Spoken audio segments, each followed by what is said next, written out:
I'm Gary Lloyd. I'm the historian for the Cahaba Homestead Heritage Foundation, and today I'm excited to welcome Megan Searing-Young. She's the museum director at the Greenbelt, Maryland Museum. Greenbelt is a fellow New Deal era housing project community town. So welcome in, Megan. Thank you so much for having me. It's a pleasure and an honor to be invited to speak with you. Yeah, I'm looking forward to chatting a little bit about Greenbelt. I know you and I have in the past, but it'll be good for some of the people here in Alabama to kind of hear about, the history of Greenbelt and how, the museum came to life and that kind of thing, and the things that y'all do up there to really, promote that history and keep it alive. So I guess we'll just kind of start there, just kind of a broad brush overview of what is Greenbelt's history. Sure. That's one I can definitely answer. So it was established in 1937 as part of the sort of sweeping programs and projects of the New Deal that was established by Franklin Delano Roosevelt. And Greenbelt itself was one of just 3 green towns that were built as part of the Resettlement Administration. That administration was tasked with helping farmers who were on arid land and had crops failing and things like that, as well as helping to relieve housing shortages in cities and to really come up with ways to house people more efficiently and in a more healthful way. So through that administration, the Resettlement Administration, that was headed up by Rexford Guy Tugwell, who was part of Roosevelt's Brain Trust. He was an economist, agricultural economist, I should say. And so he really was the one that convinced Roosevelt to try building these 3 communities. There were supposed to be 4, but one in New Jersey was never built. So Greenbelt is the one that's just outside of DC. The other 2 are Green Hills, Ohio and Greendale, Wisconsin. And really they were built for 3 reasons. They were all relief projects. They were designed to put people to work right away. And they were also really, as I mentioned before, trying to relieve a housing shortage that was happening in major cities. So in DC, in Milwaukee, and in Cincinnati. And then the third reason really was, it was a chance to experiment with modern town planning. Town planning and sort of the conceptualizing of communities before they were built was a new concept. And it was something that, they had some of the best and brightest of their generation to help them design a community basically from the ground up.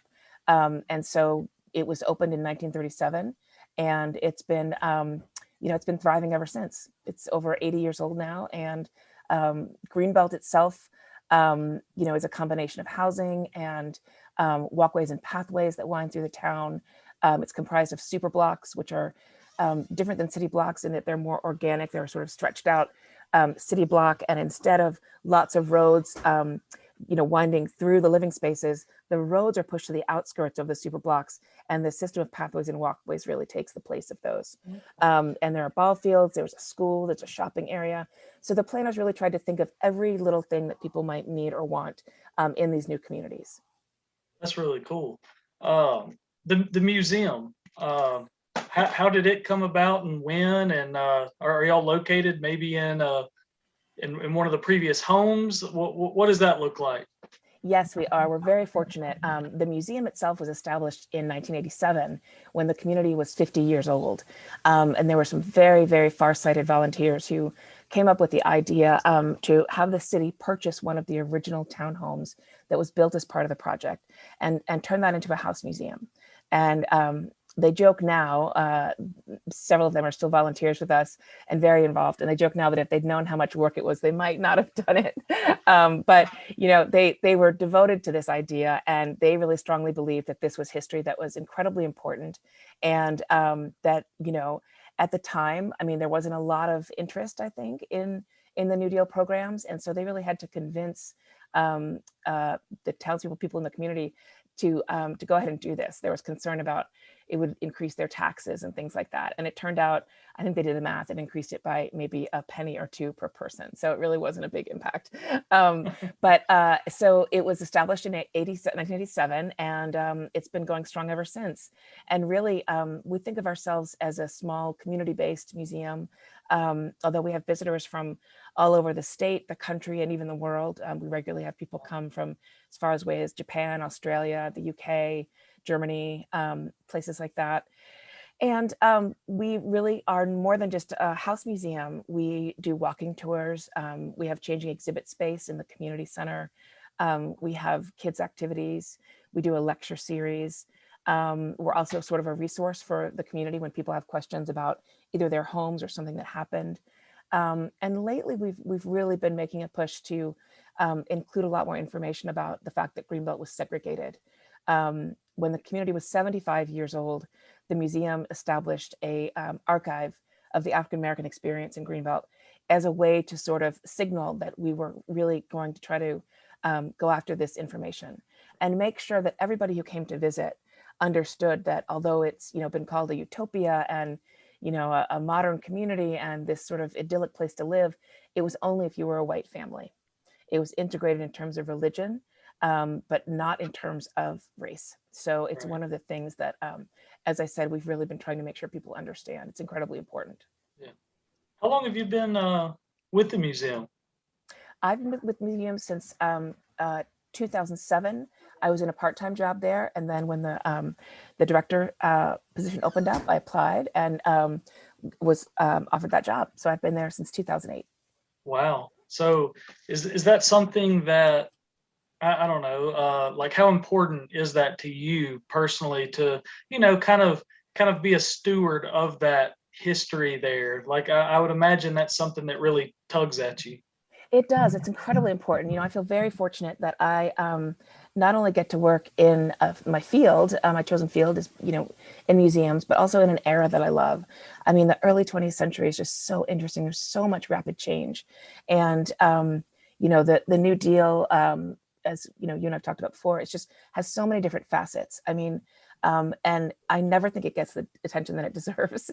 It really helped to shape what the United States was going to look like, not just in terms of housing developments, but in terms of, roads and bridges and public art. And it employed everybody from unskilled laborers to highly skilled artisans, and it's, when I first started at the museum, it was the economic downturn. It was, right 2008, and everything was sort of falling apart. And I remember listening to radio shows or watching the news and saying, there are solutions that have already been explored, for how to help people do better, with housing and to make opportunities for people. The government doesn't need to reinvent the wheel every time there's a crisis like this. So my colleagues and I would be sort of, there's only one other colleague, but we would be, the board of directors and all of us would be sort of, trying to yell from the rooftops, hey, there's a blueprint here. People often say that Greenbelt would be too expensive to build now. It was quite expensive at the time, and that it would require, you'd need a little more density. It's too low density right now to make sense.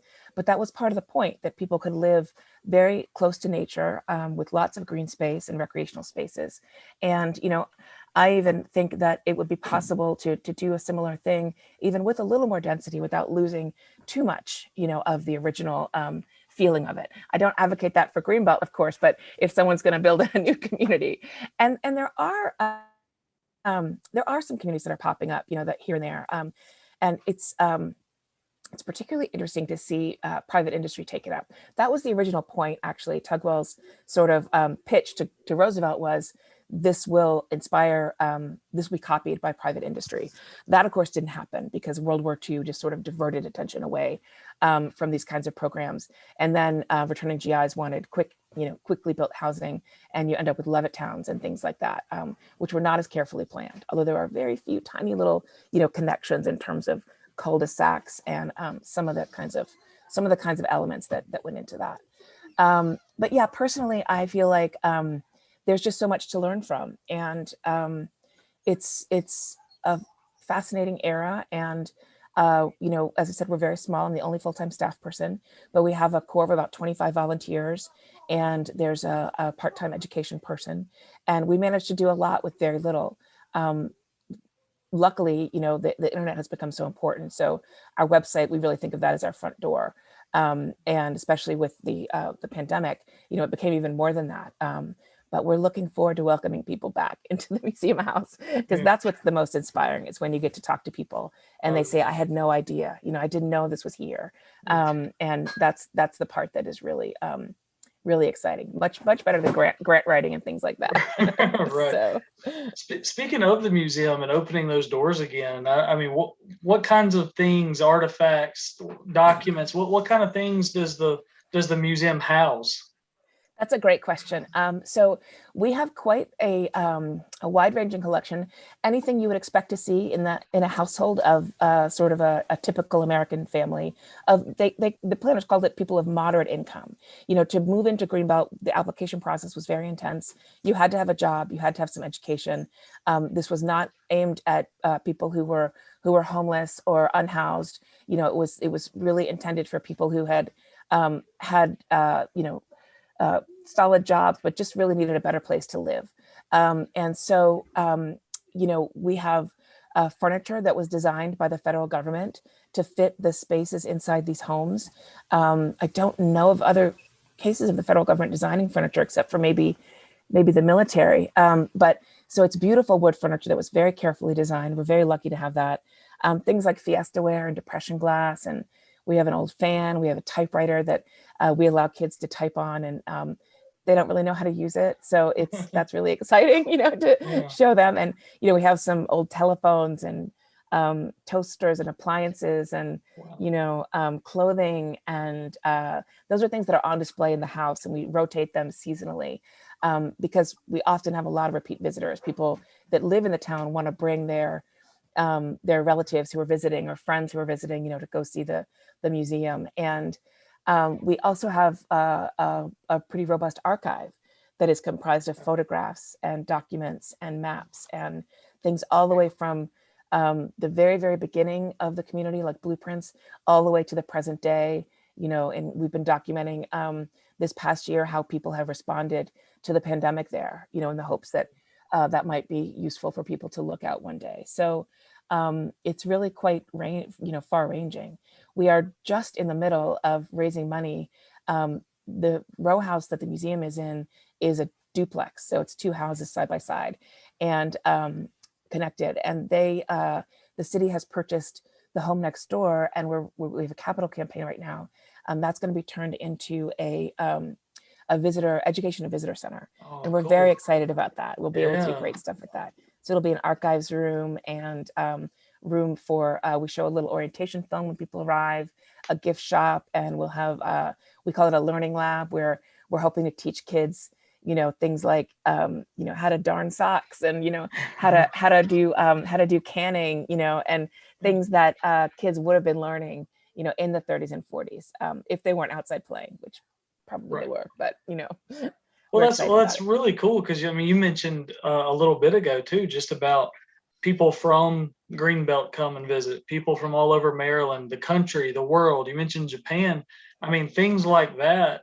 I mean heritage tourism seems like it's becoming even bigger by the day.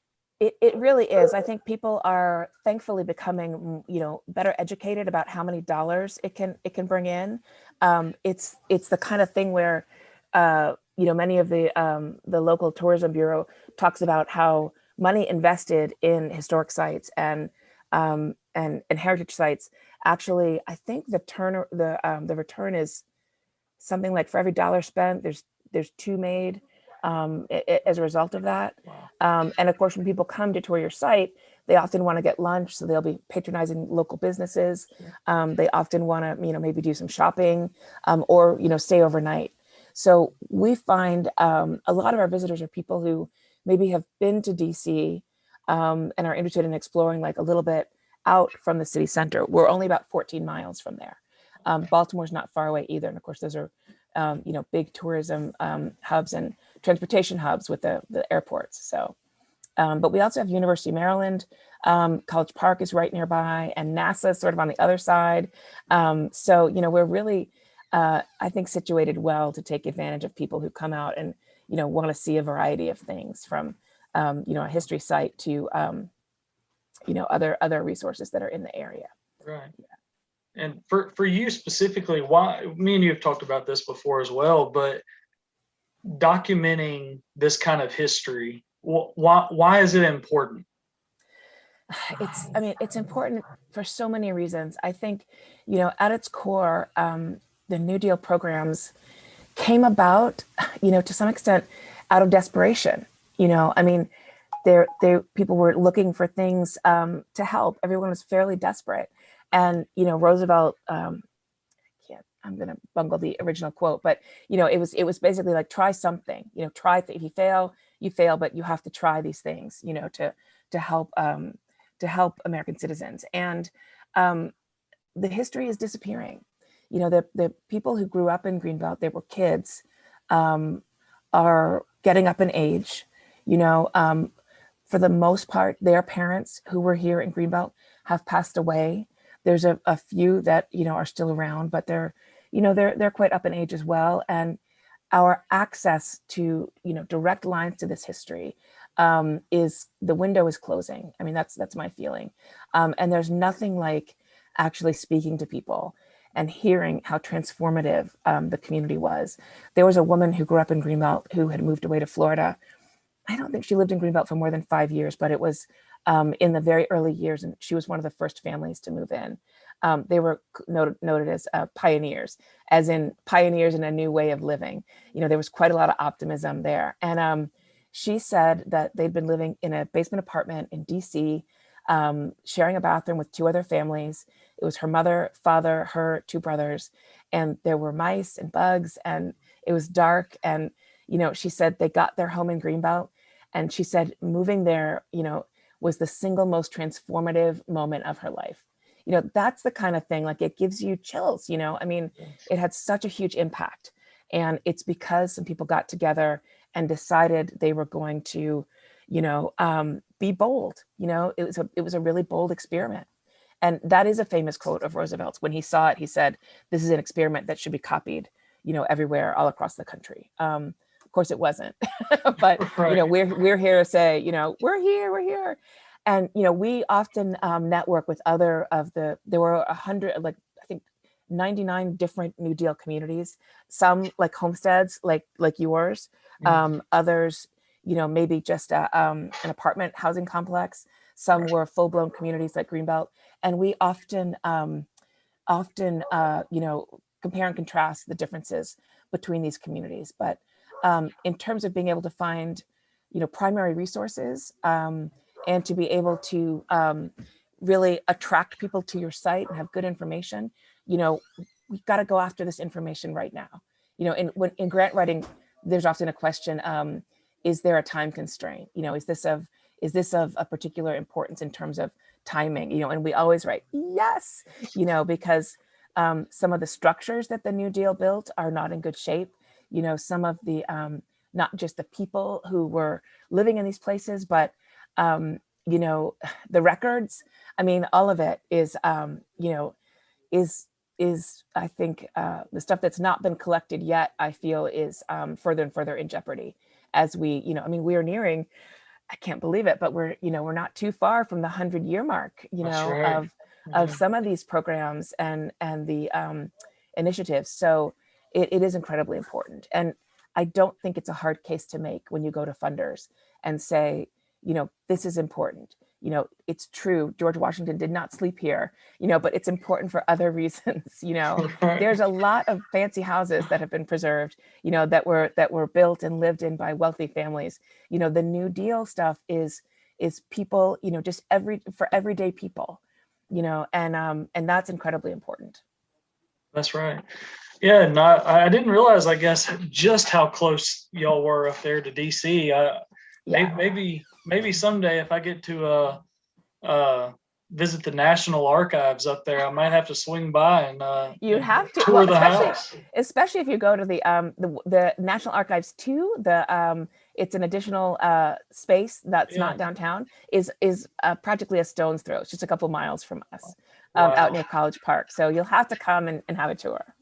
That sounds awesome. Yeah, because I know they're keeping a lot of stuff up there related to our project down here, Yep. most of which we have copies of that Yep. our city's administration went and made copies That's maybe great. 2 decades ago. But it would be cool to see the originals and see it for myself in that place. Absolutely. Yeah, yep. When we give people tours of the house, they, it sounds so hackneyed and trite, but it really is like stepping back in time. We've done our best. Our house doesn't have labels in it.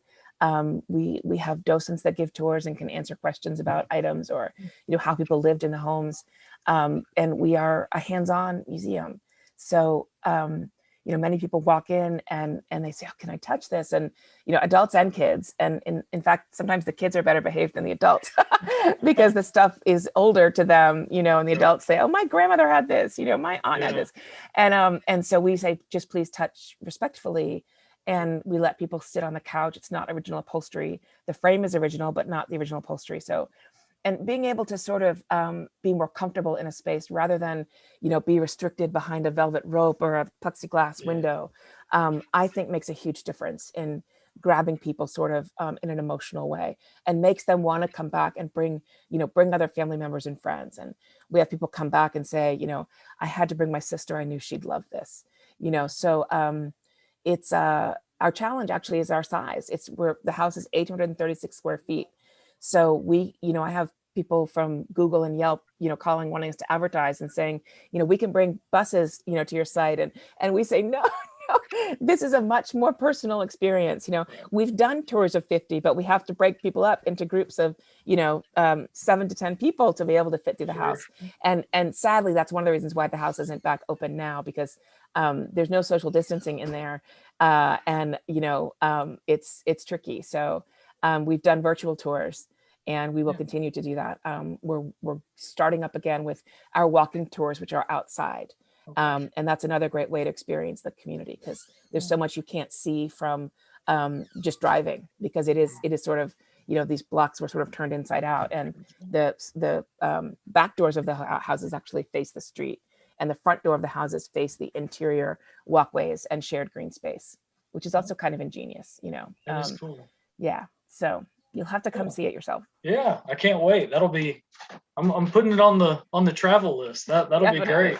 How just to end, tell people where they can go to learn more about y'all. Of course. Our website is pretty easy. It's www.greenbeltmuseum.org, and there you can find information about where we are in terms of reopening, but also some of the virtual programs that we're doing. And there's quite a few historical resources there as well. We also have a YouTube channel. We are on Instagram and Twitter when I remember to post stuff.